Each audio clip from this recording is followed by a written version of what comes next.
film. It didn't have any credits. I'm not sure about that. Now, that would have been produced by Paramount. I don't know if they had sort of a connection with him or rights to his music. So that's a good thing to look into. Joel, you're itching to say something. Raymond Scott. He's the guy who made Powerhouse? Yeah. Yeah, he actually never wrote, I think it was like one commercial that he wrote, but like, he never actually wrote things originally intended for animated short. Uh-huh. It's like Now the you music know. was used dozens and dozens, like Powerhouse alone, but yeah. Ladies and gentlemen, Joel Schlossberg back there, our resident expert. Yes, yes. And before I take more questions, just a little commercial I wanted to say. If any of you are new to this and had fun with it and like weird puppet films or even 2D animated cartoons, make sure you're on my mailing list because I do programs here and at other venues as well, and I've got a QR code on the back of your program, okay? So I've also got a physical mailing list for old-fashioned people like me. If you want to write down your email address, I'll let you know about more shows. So, other hands I saw back there, yes? I actually have a music-related question too. This might be a silly question, but because you get a lot of the films, 16 mil or whatever, how do you find the audio? Or how It's on the print. It's on the print. Yeah, so the audio's next to the picture, all printed on there. Yeah, and it's most of the time it's optical sound, so you see a physical, a visual representation of the sound, the squiggly lines. Yeah. So that was technology that was perfected in the 20s and 30s, and that's what made film printing and exhibition anyway pretty easy after that time, because there was no separate element after the beginning of sound filmmaking. Yeah. So other hands, did I see one? Up front, yeah. I recognized the Muffin the Mule. Muffin the Mule. It was on BBC for years and years. Yeah. People like Stephen Fry have said they remember seeing that on television. Mhm. Wonderful that you found that. Stephen isn't here today, right? Stephen Fry? No. Yeah. Well, we could say that we dedicate today's muffin screening to Stephen Fry. But yeah, it was incredibly well known there, and I'm not sure if it was syndicated much at all here in the States, but I did get that from a New York City film collector. So who knows? Who knows? Yeah. How did the Bulgarian film come to have titles? Yeah, so this was a thing that we saw more than once. If you think back to the first half, we saw a film called Little Snowflake, and I don't know offhand the production credits for that.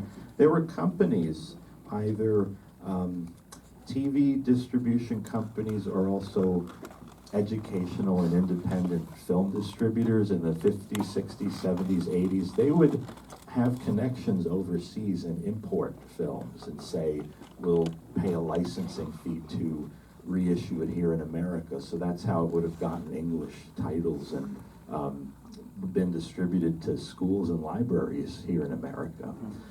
And I was just sitting there watching that and thinking, man, the Bulgarians could make a really groovy soundtrack. Wasn't that amazing? Yeah.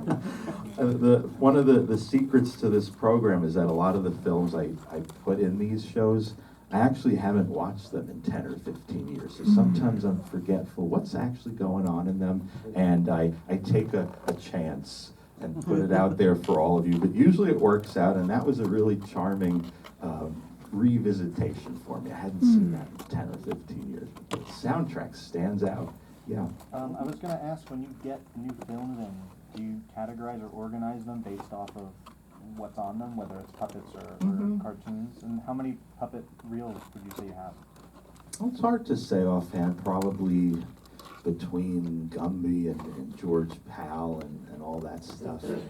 There's probably at least 100 or more than that. But that would span silent era up to the sound period and stop motion and also live puppets. So there's quite a lot there. And I like being able to showcase that here. But yeah, I separate them physically by animation technique or style, more or less. 2D is separate from stop motion and puppet films. Yeah, back there. Do you know what happens in the next episode of Dagger Dan? I don't. There were many made. I only have a few of them, and I'm always at a loss when I watch them. What's going to happen? Oh, man. Yeah, good question though. Gets you on edge, right? There's a lot on YouTube. And I like to put it at the end of the first reel because it gets people so on edge. It's just a perfect segue. Like, oh, I gotta go to the bathroom, or I gotta have a drink after that. There, I think, yeah. Yes. Uh-huh. Just an observation that the Blinky puppet looked a lot like Beanie from the Beanie and Cecil puppets. I was maybe the person who built that puppet built the other puppet or something. Well, who knows offhand when the Beanie concept would have started? Because that film was 53. Would it have been earlier than that? I think so. Yeah. Live television. Live, By 1950. 1950 live puppets. So it's really safe to say that it might not be the same designers, but people just watching each other's stuff and taking inspiration. And that was typical also in 2D animated cartoons. Everybody was ripping off Mickey Mouse for a while and Felix the Cat for a while. So looks like the same thing happening in marionettes. Do we know anything? Peter. Do we know anything about the printing process for the Bulgarian movie?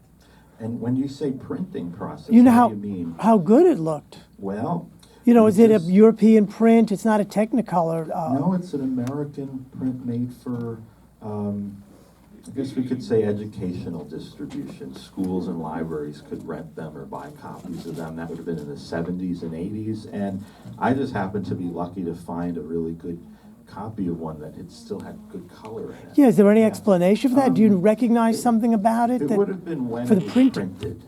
So the Kodak company stopped using that really crappy fading stock that looks reddish like the last film. They stopped doing that in the early 80s. Oh. So that print would have been made after mid-80s Oh, so probably. they'll look good. They'll look good many years from now. Yeah, that's called low fade print film. So Oh. it should hold up probably after I'm gone. Yeah.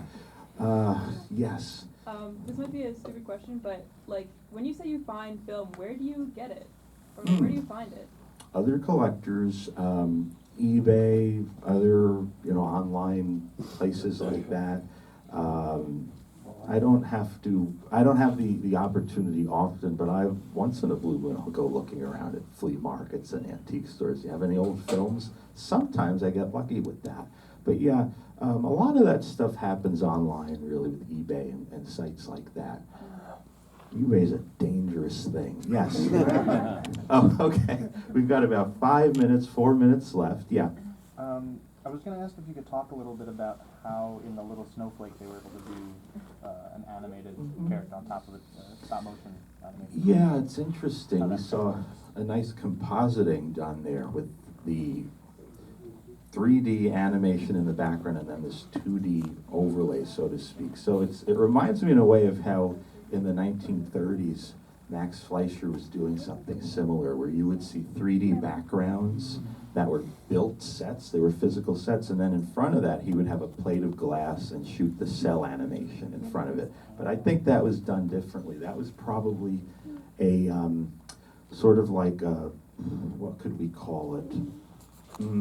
Not a lap dissolve, but a double exposure done in the film lab, where they film the 3D animation, the stop motion, then separately they film the 2D animation, and then in the film lab, in post-production, they do a composite job, photochemically, so with, pre-digital tools. But it was possible to do that, just more complicated, more expensive.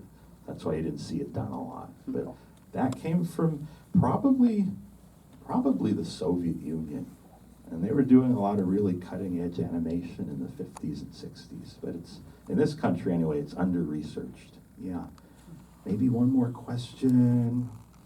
Maybe. Nose blowing. Yes.